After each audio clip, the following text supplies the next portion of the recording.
অনুমতি দিবা, আমি বড় ক্লান্ত হয়ে পড়েছি, আর হাঁটতে পারি না। আলী রে, তুমি যদি অনুমতি দাও তোমার রানের মধ্যে আমি মাথাটা রেখে একটু আরাম করে ঘুমাইব। হযরত আলী বলেন, ইয়া রাসূলুল্লাহ, ইয়া হাবিবাল্লাহ, ওয়া নবীজি,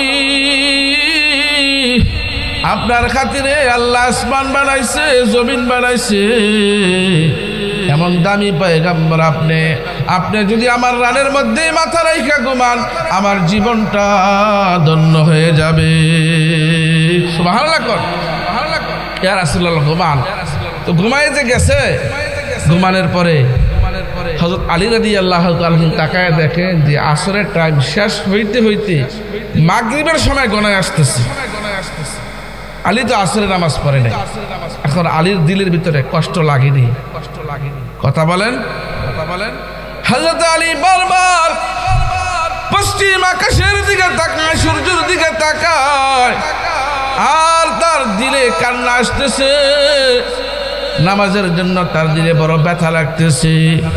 এক সময় তার চোখ দিয়ে পানি চলে আসে। আল্লাহর নবী, বিশ্ব নবী রাহমাতুল লিল আলামিনের শরীরের মধ্যে এক ফোঁটা পানি পড়ে গেছে। আল্লাহর নবীর ঘুম ভেঙে গেছে। নবী ডেকে ডেকে বলে, আলী রে, ও আলী, তুমি কেন কান্না করো? তোমার কি স্বাস্থ্য খারাপ নাকি পেটের ক্ষুধা? কি সমস্যা, কান্না করতেছো কেন? হযরত আলী রাদিয়াল্লাহু তাআলা আনহু ডেকে ডেকে বলেন, ইয়া রাসূলুল্লাহ, ইয়া হাবিবাল্লাহ, নবীজি, ওই তাকায় দেখেন না, সূর্য তো মনে হয় কিছুক্ষণে ডুবে যাবে, আমি নামাজ পড়তে পারি নাই, আমার জীবনে নামাজ কাজা হয়ে যাবে, এই চিন্তায় আমি চোখের পানি ধরে রাখতে পারি নাই। আল্লাহু আকবার। আল্লাহর নবী ডাক দিয়ে বলেন, আলী রে, ও আলী, তুমি টেনশন করো না, আমি সাধারণ কোনো পয়গম্বর না, আমি নবীজি জান্নাতে কদম না দিলে কোনো নবী জান্নাতে যাইতে পারবে না। আলী রে, তুমি টেনশন করো না, দেখো কি হয়। এমনি আল্লাহর হাবিব তার শাহাদাত আঙ্গুল বের করে সূর্যের দিকে ইশারা করে এমনি ইশারা করতেছেন। হযরত আলী বলেন, তাকায় দেখি রে, সূর্যের ভিতরে কম্পন শুরু হয়ে গেছে, সূর্য উপরে উঠতেছে। আসরের আযান দিলে সূর্য যেখানে থাকবে, আল্লাহর নবীর শাহাদাত আঙ্গুলের ইশারায় সূর্য আসরের টাইম যেখানে থাকার কথা, সূর্য সেখানে চলে গেছে। मैं आशिक रसूल है मेरे इश्क निराला, बजुमला जहां जिसके तजल्ली से उजाला, बजुमला जहां जिसके तजल्ली से उजाला, जुरे जुरे कन्ना सुबहान अल्लाह। তারা যেহেতু ভালো হওয়ার কথা বলেছেন, হে পয়গম্বর মুসা, আমি আল্লাহ রব্বুল আলামিন তাদের উপর 8টা বিধান দিয়ে দিলাম। তারা যদি 8টা বিধান হায়াতের জিন্দেগিতে বাস্তবায়িত করে, 8টা বিধান যদি তাদের জীবনে বাস্তবায়িত করে চলে, 8টা হুকুম যদি তারা মেনে চলে, ও পয়গম্বর মুসা, আমি কথা দিলাম, আমি আল্লাহ রব্বুল আলামিন তাদের উপর থেকে যে আযাব গজব ছিল, সব আযাব গজব আমি আল্লাহ দূর করে দিব। সুবহানাল্লাহ কইতেন না? 8টা হুকুম মানলে যে আযাব দিয়েছিলাম তাদেরকে, তাদের জুলুমের কারণে সরাই দিব। এখন প্রশ্ন হলো, মুসা নবীর উম্মত থেকে আযাব সরাই দিবে 8টা বিধান মানলে, উম্মতে মুহাম্মাদের ফায়দা কি? উম্মতে মুহাম্মাদের ফায়দা হলো, মুফাসসিরিনে কেরাম বলেন, আল্লাহ তাআলা যারা এই 8টা বিধান মেনে চলবে তাদেরকে দুনিয়ার বিপদ আপদ থেকে উদ্ধার করবেন, সাথে সাথে জাহান্নামের আগুন থেকে তাদেরকে মুক্তি দিয়া আল্লাহর নিজ জিম্মায় তাদেরকে জান্নাতে প্রবেশ করাইবেন। জোরে আওয়াজ করে কোন সুবহানাল্লাহ। তাহলে বিধান কয়টা? 8টা। আওয়াজ করে বলুন কয়টা? 8টা। 1 নম্বর বিধান, আমি প্রথমে শিরোনামগুলো বলবো, এরপরে ভিতরে আলোচনায় ঢুকবো। 1 নম্বর, লা তা'বুদুনা ইল্লাল্লাহ,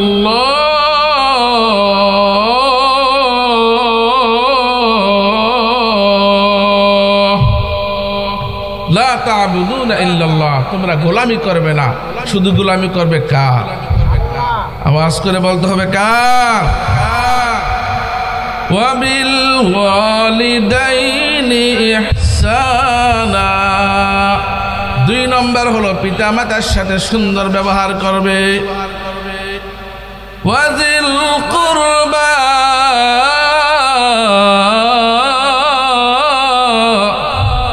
প্রতিবেশীদের সাথে সুন্দর আচরণ করবে। ওয়াল ইয়াতামা, এতিমের উপর জুলুম করবে না, এতিমের সম্পদ দখল করবে না, এতিমের হক আদায় করবে। ওয়াল মাসাকিন, 6 নম্বর হলো মিসকিনের হক আদায় করবে। আল্লাহ রাব্বুল আলামিন তোমার সম্পদ দিয়েছে, এই সম্পদের হক আছে, গরিব মিসকিনের হক আছে। জবান ছেড়ে বলবেন গরিব মিসকিনের হক আছে না নাই? মিসকিনের হক আদায় করবে। এরপর আল্লাহ রাব্বুল আলামিন বলেছেন ওয়াকুলু লিন্নাসি হুসনা, মানুষের সাথে সুন্দর আচরণ করবে, ব্যবহারটা সুন্দর করবে। ওয়া আকিমুস সালাতা ওয়া আতুজ যাকাত, নামাজ কায়েম করবে, যাকাত প্রদান করবে। এ হলো মোট 8টা হুকুম। জবান ছেড়ে বলেন কয়টা হুকুম? 8টা হুকুম। এই 8টা হুকুম মানলে দুনিয়ার জিন্দগিও সফল, আখিরাতের জিন্দগিও সফল। কথা কোন ঠিক কিনা? তাহলে এমন দামি হুকুমগুলা বলুন তো আমাদের জেনে আমাদের মানা দরকার আছে কিনা? 1 নম্বর, লা তা'বুদুনা ইল্লাল্লাহ,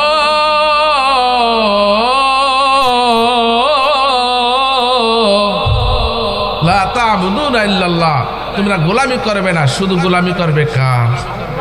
আওয়াজ করে বলেন কার? আল্লাহর গোলামি করবে, আল্লাহর উপাসনা করবে, গায়রুল্লাহর উপাসনা করবে না। আল্লাহ সুবহানাহু ওয়া তাআলাকে মানবে, আল্লাহরই উপাসনা করবে, আর কারো উপাসনা দুনিয়াতে চলবে না। এই কথা কে বলছে? আল্লাহ নিজেই বলছে। কারণ আল্লাহ হওয়ার জন্য যতগুলা কোয়ালিটি লাগে, মাবুদ হওয়ার জন্য যতগুলা গুণ লাগে, একমাত্র আল্লাহর কাছে আছে, আর কারো কাছে নাই। কথা ঠিক কিনা? আমরা ইবাদত করি, আমাদেরকে বলা হয় আবেদ, আর যিনি যার ইবাদত করি সৃষ্টিকর্তা, তাকে বলা হয় মাবুদ। কথা কোন ঠিক কিনা? আরো জোরে কোন? তো মাবুদ হওয়ার জন্য অনেকগুলা কোয়ালিটি লাগে, অনেকগুলা গুণ লাগে। এর মধ্যে একটা গুণ হলো যিনি মাবুদ হবেন, যিনি উপাস্য হবেন, আল হাই, চিরঞ্জীব। কারণ আল্লাহ সুবহানাহু ওয়া তাআলা হলেন সবচেয়ে বড় চিরঞ্জীব। আল্লাহ সুবহানাহু ওয়া তাআলা আগেও ছিল, এখনো আছে, সব সময় থাকবে। কথা কোন ঠিক কিনা?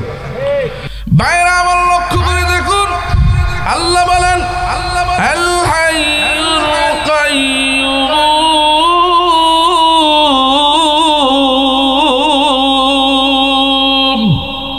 আল্লাহ তাআলা হলেন চিরঞ্জীব। আল্লাহ তাআলারই আমাদের উপাসনা করতে হবে, আল্লাহরই গোলামি করতে হবে।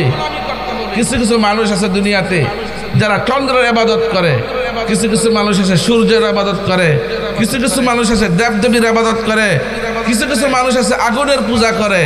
আছে না নাই? আরো জোরে কোন? বাইরে আমার লক্ষ্য করে দেখুন, চন্দ্রের মধ্যে সেই গুণ নাই। কারণ চন্দ্র এক সময় ছিল না, এখন আছে, এক সময় থাকবে না। সূর্য এক সময় ছিল না, এখন আছে, এক সময় থাকবে না। আগুন এক সময় ছিল না, বর্তমানে আছে, এক সময় থাকবে না। দেবদেবী এক সময় ছিল না, এখন আছে, এক সময় থাকবে না। এমনি ভাবে যারা মাখলুকাতের পূজা করে, এই সমস্ত মাখলুকাত এক সময় ছিল না, এখন আছে, এক সময় থাকবে না। ছিল না, থাকবে না, ওইগুলা কখনো মাবুদ হওয়ার যোগ্যতা রাখে না। জোরে কোন ঠিক না ঠিক? সুতরাং চন্দ্র মাবুদ হওয়ার যোগ্যতা রাখে না, সূর্য মাবুদ হওয়ার যোগ্যতা রাখে না, আগুন মাবুদ হওয়ার যোগ্যতা রাখে না। একমাত্র মাবুদ হওয়ার যোগ্যতা আমাদের আল্লাহই রাখে, আর কেউ রাখে না। কথা কোন ঠিক কিনা? বাইরে আমার লক্ষ্য করে দেখুন, এক নম্বর হলো লা তা'বুদুনা ইল্লাল্লাহ, তোমরা গোলামি করবা না, শুধু আল্লাহর গোলামি করবা, ইবাদত করবা তো আল্লাহর ইবাদত করবা। কারণ আল্লাহ সুবহানাহু ওয়া তাআলা আমাদেরকে সৃষ্টি করছেন, আমাদেরকে বানাইছেন কে? আর তো জোরে কোন না, অযথা বানাইছেন না, কোন উদ্দেশ্য আছে। আল্লাহ বলেন আফাহাসিবতুম আন্নামা খালাকনাকুম আবাসা ওয়া আন্নাকুম ইলাইনা লা তুরজাউন। তোমরা কি মনে করছো আমি তোমাদেরকে অযথা নিষ্প্রয়োজনে সৃষ্টি করছি? না, আমি তোমাদেরকে অনর্থক সৃষ্টি করি নাই।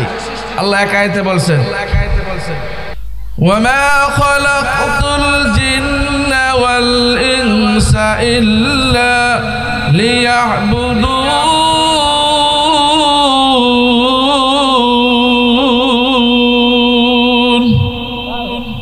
আমি মানুষ এবং জিনকে আমার গোলামি করার জন্য সৃষ্টি করেছি। সুতরাং আমরা হায়াতের জিন্দগিতে গোলামি করতে হবে কার? একটু আওয়াজ করে বলতে হবে কার? শুধু আল্লাহর গোলামি চলবে। আল্লাহ বলেছেন লা তা'বুদুনা ইল্লাল্লাহ, তোমরা গোলামি করবে না, শুধু গোলামি করবে কার? আল্লাহর গোলামি করবে। আল্লাহ ছাড়া কারো গোলামি চলবে না। বাইরে আমার লক্ষ্য করে দেখুন,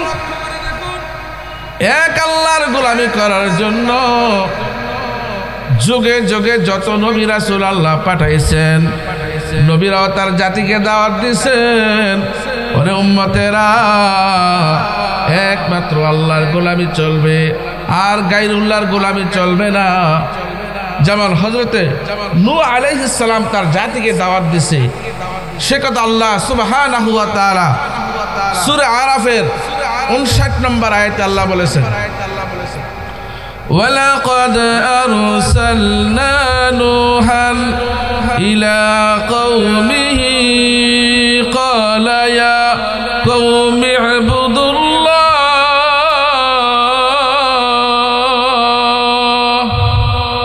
মা লাকুম মিন ইলাহিন গায়রুহু।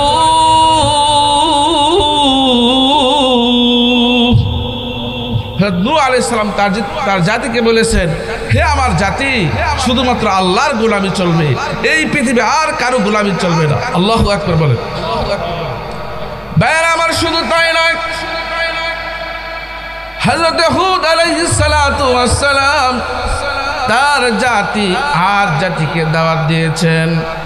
সে কথা আল্লাহ রাব্বুল আলামিন সূরা আরাফের 65 নম্বর আয়াতে উল্লেখ করে দিয়েছেন وَإِلَى عَادٍ أَخَاهُمْ هُودًا قَالَ يَا قَوْمِ اعْبُدُوا اللَّهَ مَا لَكُمْ مِنْ إِلَٰهٍ غَيْرُهُ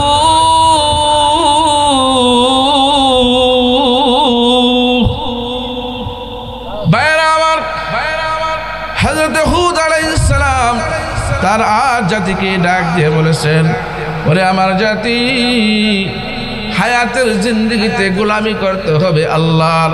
আল্লাহ ছাড়া আর কোনো গায়রুল্লাহর গোলামি চলবে না, গোলামি একমাত্র করতে হবে আল্লাহর। আল্লাহু আকবার বলেন। ভাইরা আমার, শুধু তাই নয়, হযরত সালেহ আলাইহিস সালাতু ওয়াস সালাম তার জাতিকেও তিনি দাওয়াত দিয়েছেন, হে আমার জাতি, তোমরা এক আল্লাহর গোলামি করবে, এক আল্লাহর গোলামি করবে, আল্লাহর গোলামি ছাড়া আর কোনো গোলামি চলবে না। তাহলে গোলামি কার করতে হবে? আল্লাহর গোলামি করতে হবে, একমাত্র আল্লাহর গোলামি করতে হবে। এই জন্য আমরা আল্লাহর গোলামি করব। এমনি ভাবে হযরত শুআয়ব আলাইহিস সালাম তার জাতি মাদায়েনকে দাওয়াত দিয়েছেন, হে আমার জাতি একমাত্র আল্লাহর গোলামি করতে হবে। وإلى مدين أخاهم شعيبا قال يا قوم اعبدوا الله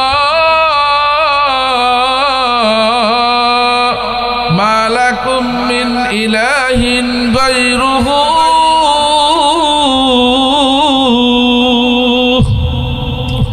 আল্লাহর পয়গম্বর শুআয়ব আলাইহিস সালাম তার জাতি মাদায়েনকে বলেছেন, আমার উম্মতেরা রে, হায়াতের জিন্দেগিতে আল্লাহর গোলামি করতে হবে, আর কার গোলামি চলবে না, আল্লাহর গোলামি করতে হবে। তাহলে সমস্ত নবীরা এক আল্লাহর দাওয়াত দিয়েছেন। জোরে আওয়াজ করে বলেন ঠিক না ঠিক? এক আল্লাহর দাওয়াত দিয়েছেন সমস্ত নবীরা। কেন আমরা আল্লাহর ইবাদত করব? আমরা আল্লাহর গোলামি করব কেন? একটা প্রশ্ন আমাদের মনে, অনেকের মনে খটকা জাগে। কথা বলেন জাগে কিনা? দুই কারণে আমরা আল্লাহর গোলামি করব। আওয়াজ করে বলেন কয় কারণে? দুই কারণে। এক নম্বর কারণ হলো আমাদেরকে সৃষ্টি করছেন কি? আমাদের খালেক কে? আমাদের সৃষ্টিকর্তা কে? যিনি আমাদেরকে সৃষ্টি করেছেন তিনি আমাদের উপাসনা পাওয়ার যোগ্য কি যোগ্য না? ভাইরা আমার লক্ষ্য করে দেখুন, আল্লাহ রাব্বুল আলামিন আমাকে আপনাকে বানাইছেন। আমাদের মায়ের পেটে এক ফোঁটা নুতফা দিয়ে ওই মায়ের রেহেমের ভিতরে আল্লাহ আমাদেরকে সৃষ্টি করেছেন। একটা আর দুইটা নয়, তিন তিন অন্ধকারের ভিতরে আল্লাহ আমাদেরকে বানাইছেন। ইয়াখলুকুকুম ফি বুতুনি উম্মাহাতিকুম খালকান মিন বাদি খালকিন ফি যুলুমাতিন সালাস।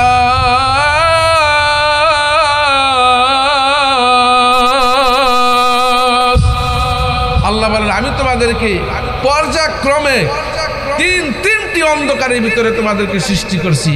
আমাদেরকে মায়ের রেহেমে সৃষ্টি করছেন কি? আওয়াজ করে বলেন কে?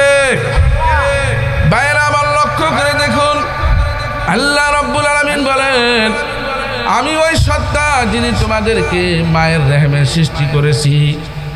এক ফোঁটা সেই নাপাক পানি থেকে আমি আল্লাহ তোমাদেরকে বানাইছি। তোমার মায়ের রেহেমের ভিতরে একটা আর দুইটা নয়, অসংখ্য ফেরেশতা আমি নিয়োগ করেছি। আমার হুকুমে ফেরেশতারা কাজ করেছে। জোরে কন্না সুবহানাল্লাহ। হুয়াল্লাযী খালাকাকুম মিন তুরাবিন সুম্মা মিন নুতফাতিন সুম্মা মিন আলাকাতিন সুম্মা ইউখরিজুকুম তিফলা।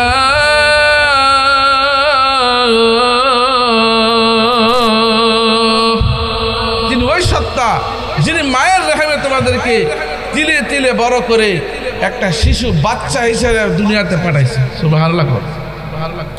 বাইরে আমার লক্ষ্য করে দেখুন, মায়ের রেহেমের মধ্যে যখন মাত্র এক ফোঁটা নাপাক পানি গিয়েছে, আল্লাহর হুকুমে ফেরেশতারা সেখানে কাজ করেছে। ফেরেশতারা আল্লাহর হুকুমে এক ফোঁটা নাপাক থেকে এক ফোঁটা রক্ত বানাইছে। এক ফোঁটা রক্ত থেকে এক টুকরা গোশত বানাইছে। ওই গোশতের মধ্যে আল্লাহ রাব্বুল আলামিনের হুকুমে ফেরেশতারা লম্বা কুচি হাড় দিয়েছে। এইভাবে আস্তে আস্তে করে ফেরেশতারা আল্লাহর হুকুমে আপনার আমার জন্য হাত বানাইছে, দুইটা হাত বানাইছে। আপনার আমার জন্য দুইটা পাও বানাইছে। আপনার আমার পেট বানাইছে, পেটের ভিতরে নারী ভরে দিয়েছে। বাইরে আমার শুধু তাই নয়, মাথার মধ্যে আল্লাহ রাব্বুল আলামিনের হুকুমে ফেরেশতারা কাজ করতেছেন। সুন্দর একটা বক্স দিয়া, ওই বক্সের মধ্যে তরল জাতীয় পানি দিয়া সেখানে আল্লাহ রাব্বুল আলামিনের হুকুমে মাথার মগজ বসায় দিছে। আল্লাহ রাব্বুল আলামিন ডেকে ডেকে বলেন, ফেরেশতারা রে, ও ফেরেশতারা, আমার হুকুমে তোমরা আমার বান্দার সব অঙ্গ পতঙ্গ বানাইছে। ওরে ফেরেশতারা সাবধান করে দে, তোরা কিন্তু আমার বান্দা বান্দির চেহারায় হাত দিবি না। আমি আল্লাহ রব্বুল আলামিন নিজের কুদরতি হাত দিয়া আমি কপালটা চেহারাটা আমি বানাইব। সুবহানাল্লাহ। আমার আপনার চেহারার মডেলটা বানাইছে কে? আর একটু জোরে কন্যা, আল্লাহ বানাইছে। এই জন্যই মনে করেন বাংলাদেশের সমস্ত মানুষ যদি একটা বিশাল চাটিয়াল ময়দানে একত্রিত হয়, দেখবেন একজনের চেহারার কাটিং আরেকজনের সাথে মিলবে। একজনের চেহারার মডেল আরেকজনের চেহারার সাথে মিলে না। এমনি ভাবে সারা দুনিয়ার সব মানুষের যদি একত্রিত করে যাচাই বাছাই করা হয়, দেখা যাবে একজনের চেহারার মডেলের সাথে আরেকজনের চেহারা মিলে না। কারণ যিনি বানাইছেন তিনি কে? আরো জোরে কোন বাইরে আমার লক্ষ্য করে দেখুন, আমার আল্লাহ ডেকে ডেকে বলেন, ফেরেশতারা রে, ও ফেরেশতারা, আমার বান্দার সব কিছু বানাইছি, ঠিক আছে।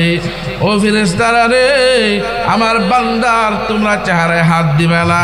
আমি আল্লাহ আমার কুদরতি হাত দিয়া ডইলা ডইলা আমি আমার বান্দা বান্দির চেহারা আমি আল্লাহ নিজের কুদরতি হাতে বানাইব। আল্লাহ রব্বুল আলামিন আমার আপনার চেহারা কুদরতি হাতে বানাইয়া আমাদেরকে দুনিয়াতে পাঠাইছে। সুবহানাল্লাহ বলে। তাহলে যিনি আপনাকে আমাকে তার কুদরতি হাত ব্যবহার করে এই সুন্দর চেহারা বানাইছে, এই চেহারা একমাত্র শুধুমাত্র কেবলমাত্র এই চেহারা দিয়ে, এই কপাল দিয়ে সাজদা করতে হবে কাকে? আরো জোরে কোন বাইরা আমার, যিনি আমার আপনার কপাল বানাইছে, সাজদা দিলে তাকেই দিব। কথা কোন ঠিক কিনা? মাথা ঝুঁকাইলে তারই সামনে ঝুঁকাইব, চাইলে তারই কাছে চাইব। কথা বলেন ঠিক কিনা? কারণ এই চেহারার অনেক বেশি মূল্য, এই চেহারার অনেক বেশি মূল্য। নামাজের মধ্যে যত অংশ আছে, সবচেয়ে গুরুত্বপূর্ণ অংশের নাম হলো সিজদা। আওয়াজ করে বলেন কি? সবচেয়ে গুরুত্বপূর্ণ অংশের নাম কি? সিজদা। এই জন্য আমরা নামাজ পড়ব তো আল্লাহকে খুশি করার জন্যই করব, সাজদা দিব তো আল্লাহকে খুশি করার জন্য দিব। আজকে তো আমরা অনেকেই নামাজের তেমন একটা গুরুত্ব দেই না, কিন্তু যারা নামাজ পড়ে আসলে পাঁচ বেলা যারা পাঁচটা টাইমে আল্লাহকে সাজদা দেয়, তাদের এক ওয়াক্ত নামাজ ছুটে গেলে তাদের চোখে পানি চলে আসে। কথা কোন ঠিক কিনা? আমার আল্লাহ বলেন, ও ফেরেশতারা, তোরা আমার বান্দার কপালে হাত দিবি না। আমার বান্দা এই কপাল দিয়া আমার কুদরতি কদমে তারা সাজদা দিবে। আমার কুদরতি কদমে সাজদা দেওয়ার সাথে সাথে আমি আল্লাহ আমার বান্দা বান্দিকে মাফ করিয়া দিব। আর সেই সাজদা আমরা দেই না, সেই নামাজ আমরা অবহেলা করি। কিন্তু যারা আসলে সঠিক নামাজি, তারা নামাজের জন্য কান্নাও করে। কথা কোন ঠিক কিনা?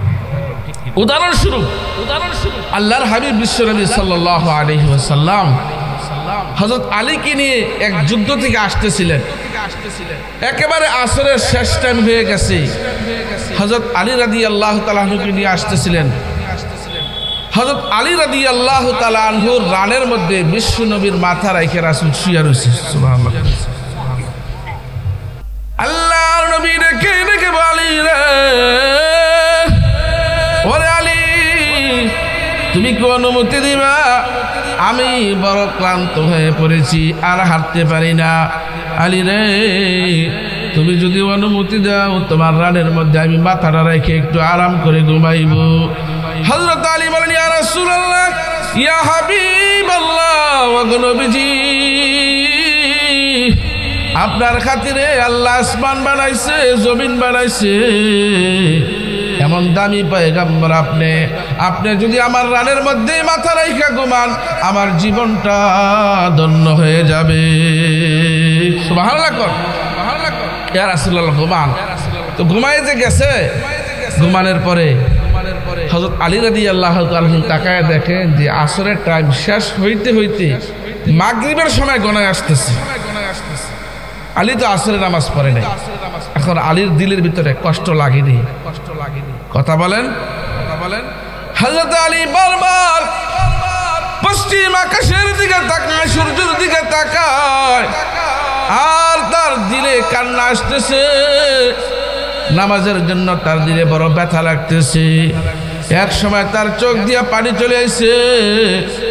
আল্লাহর নবী, বিশ্ব নবী রাহমাতুল লিল আলামিনের শরীরের মধ্যে এক ফোঁটা পানি পড়ে গেছে। আল্লাহর নবীর ঘুম ভেঙে গেছে। নবী ডেকে ডেকে বলে, আলী রে, ও আলী, তুমি কেন কান্না করো? তোমার কি স্বাস্থ্য খারাপ নাকি পেটের ক্ষুধা? কি সমস্যা? কান্না করতেছো কেন? হযরত আলী রাদিয়াল্লাহু তাআলা আনহু ডেকে ডেকে বলেন, ইয়া রাসূলুল্লাহ, ইয়া হাবিবাল্লাহ, গো নবীজি, ওই তাকায় দেখেন না, সূর্য তো মনে হয় কিছুক্ষণে ডুবে যাবে। আমি নামাজ পড়তে পারি নাই, আমার জীবনে নামাজ কাজা হয়ে যাবে, এই চিন্তায় আমি চোখের পানি ধরে রাখতে পারি নাই। আল্লাহু আকবার। আল্লাহর নবী ডাক দিয়ে বলেন, আলী রে, ও আলী, তুমি টেনশন করো না, আমি সাধারণ কোনো পয়গম্বর না, আমি নবীজি জান্নাতে কদম না দিলে কোনো নবী জান্নাতে যাইতে পারবে না। আলী রে, তুমি টেনশন করো না, দেখো কি হয়। এমনি আল্লাহর হাবিব তার শাহাদাত আঙ্গুল বের করে সূর্যের দিকে ইশারা করে এমনি ইশারা করতেছেন। হযরত আলী বলেন, তাকায় দেখি রে, সূর্যের ভিতরে কম্পন শুরু হয়ে গেছে, সূর্য উপরে উঠতেছে।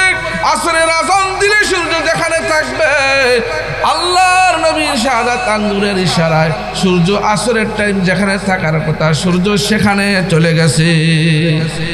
मैं आशिक रसूल है मेरे इश्क निराला, बजुमला जहां जिसके तजल्ली से उजाला, बजुमला जहां जिसके तजल्ली से उजाला, जुरे जुरे कन्ना सुबहानाल्लाह। তাহলে হযরত আলী নামাজের জন্য কান্না করেছে। আমরা এই কপালটা দিয়ে আল্লাহকে সেজদা করা দরকার। আল্লাহ আমাদের মায়া করে নিজের কুদরতি হাত ব্যবহার করে আমাদের কপালটা বানাইছে। কিন্তু আমরা আজকে বহুত মানুষ না জেনে না বুঝে মাজারে, বাজারে, বটগাছের গোড়ায় কত জায়গায় গিয়ে এই কপালটা দিয়ে সেজদা দেয়, অথচ সেজদা পাওয়ার যোগ্য কে? আরো জোরে বলেন, কে? সেজদা দিতে হবে কাকে?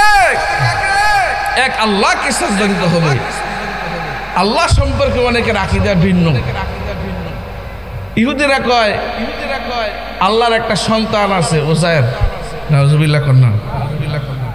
ওয়াকালাতিল ইয়াহুদু উযাইর ইবনুল্লাহ ওয়াকালাতিন নাসারু ঈসা ইবনুল্লাহ। ইহুদিরা কয় আমরা এক আল্লাহ মানি না, আল্লাহর একটা কি আছে? ছেলে আছে, তার নাম কি? উযাইর। খ্রিস্টানরা কয় না, আমরা এক আল্লাহ মানি না, আল্লাহর একটা ছেলে আছে, তার নাম কি? ঈসা। আচ্ছা, ঈসা আলাইহিস সালামের মায়ের নাম কি? মারিয়ম। এখন মারিয়ম যদি মা হয় আর তাদের আকীদা অনুযায়ী যদি ঈসা আলাইহিস সালাম আল্লাহর সন্তান হয়, তাহলে মরিয়ম যদি তার মা হয়, তাদের আকীদা অনুযায়ী আল্লাহ হলো মরিয়মের কি? স্বামী। কথা কোন ঠিক কিনা? কথা কোন ঠিক কিনা? তাহলে এইরকম আকীদা রাখে তারা। আমরা আকীদা রাখি আমাদের আল্লাহ কয়জন? আওয়াজ করে বলেন। আমাদের আল্লাহর ছেলে নাই, মেয়ে নাই, কোনো আত্মীয় স্বজন নাই। আমাদের আল্লাহ হলো এক। কুল হুয়াল্লাহু আহাদ আল্লাহুস সামাদ লাম ইয়ালিদ ওয়া লাম ইউলাদ ওয়া লাম ইয়াকুল লাহু কুফুয়ান আহাদ। আমাদের আল্লাহ এক। আল্লাহর সাথে কোনো শিরিক নাই, আল্লাহ তাআলার সাথে কোনো অংশীদার নাই। আল্লাহর ছেলে নাই, মেয়ে নাই, আঙ্কেল নাই, চাচা নাই, কেউ নাই। শুধু আমাদের আল্লাহ কয়জন? আওয়াজ করে বলতে হবে, কয়জন? তাহলে আমরা ইবাদত করব সে এক আল্লাহ। কথা বলেন ঠিক কি না? বাইরে আমার লক্ষ্য করে দেখুন, গভীর মনোযোগ দিয়ে শোনেন। ইবাদত করলে দুনিয়ার মধ্যেও ফায়দা আছে, পরকালেও ফায়দা আছে। এই জন্য আমরা দুই কারণে ইবাদত করব। এক নম্বর হলো আল্লাহ আমাদেরকে বানাইছেন, দুই নম্বর হলো আমাদের যখন যা কিছু প্রয়োজন তার ব্যবস্থা করেন কে? আমাদের যখন যা প্রয়োজন সব কিছু ব্যবস্থা করেন কে? আল্লাহ আমাদের সব হাজত পুরা করেন। এই দুই কারণে আমরা ইবাদত করব। ইবাদত করলে দুনিয়ার বালা মুসিবত বিপদ আপদ থেকে আল্লাহ আমাদেরকে উদ্ধার করবেন, সাথে সাথে পরকালের আযাব জাহান্নামের আগুন থেকে আল্লাহ আমাদেরকে মুক্তি দিয়া আল্লাহর জান্নাতের মেহমান বানাইবেন। সুবহানাল্লাহ। ইবাদত করলে কি লাভ? একটা এক্সাম্পল দিলে আপনারা বুঝবেন। একটা করুণ ওয়াকিয়া বুঝার জন্য আমি ওয়াকিয়াটা তুলে ধরছি। নমরুদের নাম আপনারা শুনছেন, খুব ভালো মানুষ আছিল, ভালো মানুষ আছিল। জামানার পয়গম্বর ইব্রাহিম খলিলকে আগুনে ফালানোর জন্য চক্রান্ত করছে, ঠিক কিনা বলেন? বাইরে আমার লক্ষ্য করে দেখুন, নমরুদ আল্লাহর খলিল ইব্রাহিম আলাইহিস সালাতু ওয়াস সালামকে আগুনে ফালানোর জন্য কেমন চক্রান্ত করছে। হুকুম দিছে একটানা 2 মাস পর্যন্ত লাকড়ি জমা করি। বারদাও ওয়া সালামান আলা ইব্রাহিম।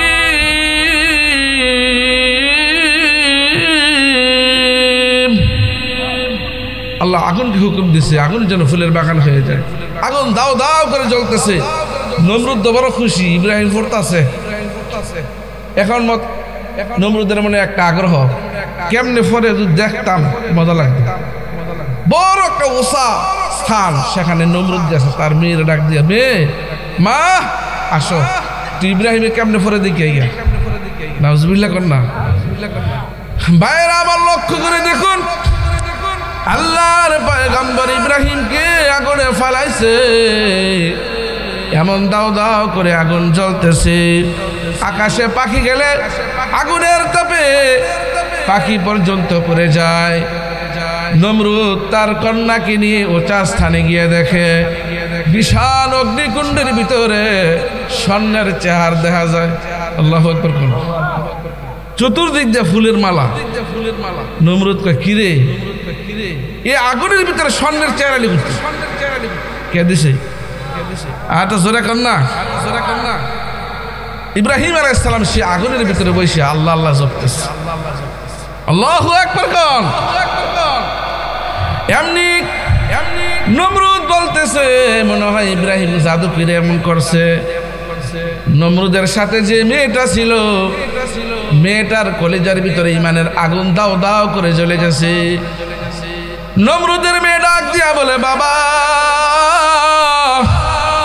এখনো কি বিশ্বাস হয় না ইব্রাহিম যে আল্লাহর খলিল, ইব্রাহিম যে আল্লাহর পয়গম্বর, এখনো কি আপনার বিশ্বাস হয় না?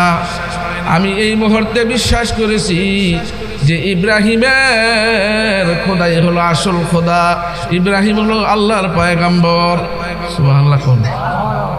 নমরুদ কয়, কত বড় সাহস, তুমি আবার ইব্রাহিমকে পয়গম্বর বলো? এটা হতে পারে না, এটা সম্ভব না। তার কন্যার নাম ছিল, অনেকগুলা নাম আছে অনেক কিতাবে, রাহিমা। নাম বলেন কি? রাহিমা। এটা হলো আল্লামা সাইদ সাহেব, যিনি দারুল উলুম দেওবন্দের মুহাদ্দিস ছিলেন, ওনার কিতাবে লেখছেন রাহিমা।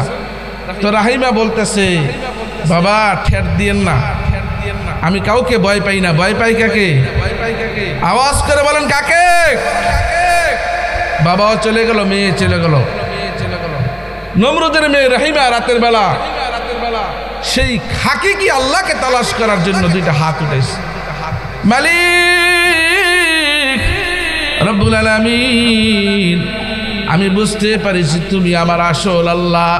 আমার বাবা যে বাটফার খোদা, আমার বাবা নমরুদ যে বাটফার খোদা, সেটা আমি বুঝছি। আল্লাহ তুমি আমার ইমানের উপর অটল রাখো। তোমার প্রতি, তোমার নবীর প্রতি ইমান আনছি, আমার ইমানের উপর অটল রাখো।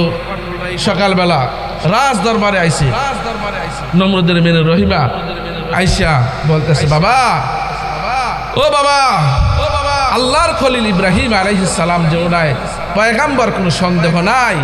আপনি যে খোদা দাবি করতেছেন এখনো সময় আছে, আপনি খোদাগিরি ছাইরা এক আল্লাহর প্রতি ঈমান আনেন। ইব্রাহিম খলিলকে আল্লাহর পয়গাম্বর বিশ্বাস করেন। এই কথা বলছে পারে নমরুদের মাথা ঠিক আছে নি, মাথা একদম তার স্তম্ভ হয়ে গেছে, তার মাথা যেমন জাগাত নাই, মাথা গরম। আরে কি করো তুমি, আমার মেয়ে হইয়া আমাকে খোদা বলবা না, তাহলে মানুষ কি মানব নি আমারে? কথা কোন ঠিক কিনা? যে নমরুদের মেয়ে নমরুদকে খোদা মানে না, তাহলে আমরা মানতাম কেন? এখন সাথে সাথে এই দাওয়াত দেওয়ার পরে, ঠের দেওয়ার পরে জল্লাদ 7 জন জল্লাদ তৈরি করছে। এই 7 জন জল্লাদ হুকুম দিছে, রহিমাকে নিয়ে যাও ওই যে উঁচু পাহাড়, সেখানে নিয়ে তাকে 7টা তরবারি দিলাম, তোমরা 7 টুকরা কইরা আমার সামনে হাজির করবো। ভাইরা আমার লক্ষ্য করে দেখুন, ইব্রাহিম খলিলের প্রতি ঈমান আনার কারণে, আল্লাহর প্রতি ঈমান আনার কারণে নমরুদ তার মেয়েকে 7 টুকরা করার জন্য হুকুম দিয়েছে। উঁচা পাহাড়ের মধ্যে নিয়ে গেছে, রহিমাকে পাহাড়ের মধ্যে নিয়া ওই জল্লাদেরা বলতেছে, হে রহিমা এখনো সময় আছে রে, তোমার বাবাকে খোদা মানিয়ে নাও। তোমার বাবারে খোদা মানলে তোমরা তাকে কিছু করবো না, তোমার আঘাত করবো না, তোমার সম্মানের সাথে ফিরাই দিব। রহিমা কয় না, আমার বাবা খোদা হতে পারে না, আমাদের খোদা আমাদের রব কে? আওয়াজ করে বলেন কে? আল্লাহ হলেন আমাদের রব, আমার বাবা হলো বাটপার খোদা। কথা কোন ঠিক কিনা? নিজে খোদা দাবি করছেন নমরুদ। নমরুদ খোদার সাথে বেয়াদবি করেছে, তাই তো তাহার নাকে ন্যাংরা মশা ঢুকেছে। কথা কোন ঠিক কিনা? নমরুদ খোদার সাথে বেয়াদবি করেছে, তাই তো তাহার নাকে ন্যাংরা মশা ঢুকেছে। অমশায় যখন কামড় দেয় জুতার বাড়ির প্রয়োজন হয়, অমশায় যখন কামড় দেয় জুতার বাড়ির প্রয়োজন হয়, সেই জুতার বাড়িতে নমরুদ আবার মরেছে। কথা কোন ঠিক কিনা? ঠিক কিনা? এই জল্লাদেরা একজন কমান্ডার অফিসার ছিল, সে বলছে এখন আর রক্ষা করা যায় না। এই মুহূর্তেও যেহেতু রহিমা নমরুদকে খোদা মানে না, এখন আমরা তার কাপড় খুলে তাকে বেয়াজ্জতি করে তার 7 টুকরা করবো। ভাইরা আমার লক্ষ্য করে দেখুন, ওই সময় একজন বলেছে, ও রহিমা তোমার কিছু চাওয়ার থাকলে চাও, এখন তোমার 7 টুকরা করে ফেলা হবে। রহিমা বলে আমি 2টা মিনিট সময় চাই, আর বেশি কিছু চাই না। ঠিক আছে, 2টা মিনিট সময় দেওয়া হলো। রহিমা 2টা হাত আল্লাহর দরবারে তুলে আল্লাহর কাছে দোয়া করেছে, রব্বুল আলামিন মনে মনে দোয়া করেছে, আল্লাহ আমি নতুন মুসলমান হয়েছি, কেমনে তোমার ডাকতে হয় জানি না। আয় রব, এই মুহূর্তে যদি জল্লাদরা আমাকে 7 টুকরা করে ফেলে এবং নমরুদের হুকুমটাই যদি কার্যকর হয়ে যায়, তাহলে বোঝা যাবে তুমি যে আল্লাহ, তোমার কোনো ক্ষমতা নাই। আল্লাহ বলছে বোঝা যাবে তোমার কোনো ক্ষমতা নাই। আল্লাহ তার কানে কানে একটা আওয়াজ দিয়েছে, ভয় পাইস না, আমি দেখবো। সুবহানাল্লাহ, আমি আল্লাহ দেখবো। এমনি রহিমাকে বিবস্ত্র করার জন্য তারা প্রস্তুত হইতেছে, কাপড়ে ধরে টান দিছে, কাপড় খুলবে, তাকে অলঙ্গ করে বেয়াজ্জতি করবে। আল্লাহ রাব্বুল আলামিন জিবরাইলকে হুকুম করেছে, জিবরাইল রে, ও জিবরাইল যাও, দেরি করো না, জান্নাতের বাজার থেকে একটা জান্নাতি রেশমি কাপড় নিয়ে আমার মাহবুবাদের গায়ে লাগায় দাও। একদিক দিয়ে কাপড় খুলতেছে, আরেক দিক দিয়ে জান্নাতি কাপড় লাইগা যাইতেছে। এভাবে 7 বার কাপড় খুলছে, আল্লাহ জিবরাইলের মাধ্যমে 7 বার জান্নাতি কাপড় তার গায়ে লাগাই দিচ্ছে। আল্লাহু আকবার কর। ভাইরা আমার ব্যর্থ হয়ে গেল, কাপড় খুলে তাকে বেয়াজ্জতি করতে পারে নাই। সবাই তরবারি নিয়ে এসে 7 টুকরা করে ফেলবে। আল্লাহ রাব্বুল আলামিন হুকুম দিয়েছেন, তরবারি রে সামনেও যাবি না, পিছনেও যাবি না। তরবারি ভাবে ধরছে, আল্লাহ তরবারিকে বলছে ব্রেক, জায়গা ব্রেক হয়ে যা। শুধু তরবারি ব্রেক হয়েছে না, তারা যেভাবে হাত রাখছে তাদের হাত ব্রেক হয়েছে, পা ব্রেক হয়েছে, সব ব্রেক হয়ে গেছে, শুধু জবানটা চালু রয়েছে। সবাই খালি ডাকতেছে আমাদের কমান্ডার অফিসার কো, আমাদের হাত লড়াইতেরি না, পাও লড়াইতেরি না। কি হলো? সুবহানাল্লাহ কর না। কমান্ডারের হাত পাও সব অবশ, জবান সহ বন্ধ। কিছুক্ষণ পরে আল্লাহ তাআলা হেফাজত করে রহিমাকে নিয়ে গেছেন। এরপরে তারা যখন তাদের জবান খুলছে, হাত খুলছে, তখন তারা বলতেছে যে আমরা বুঝতে পারছি ইব্রাহিমের রবে আসল রব, ইব্রাহিমের মাবুদই আসল মাবুদ, আমরা সঠিকটা বুঝতে পারছি। এবার নমরুদের কাছে গিয়ে বলতেছে আমরা পারি না রহিমাকে মারতে। তোমরা পারো নাই কেন? আমাদের পক্ষে সম্ভব হয় নাই। সুবহানাল্লাহ। কয় জাদু দিয়া মনে হয় ইব্রাহিম আনতে লইছে রহিমা। নাউজুবিল্লাহ কর না। তখন তারা বলতেছে আমাদের সামনে আর বাটপারি করলে আমরা কিন্তু তোমার সোজা করব। আমরা এই মুহূর্তে কালিমা পড়ে তোমার সামনে এক আল্লাহর প্রতি ঈমান আনলাম, ইব্রাহিম খলিলের প্রতি ঈমান আনলাম। আল্লাহু আকবার বলে। ভাইরা আমার লক্ষ্য করে দেখেন, তাহলে রহিমাকে আল্লাহর কাছে চাওয়ার কারণে, আল্লাহকে সাজদা দেওয়ার কারণে, আল্লাহর প্রতি ঈমান আনার কারণে, ইব্রাহিম পয়গম্বরের প্রতি ঈমান আনার কারণে দুনিয়ার বিপদ থেকে আল্লাহকে হেফাজত করছে কি করে নাই? আরো জোরে কোন।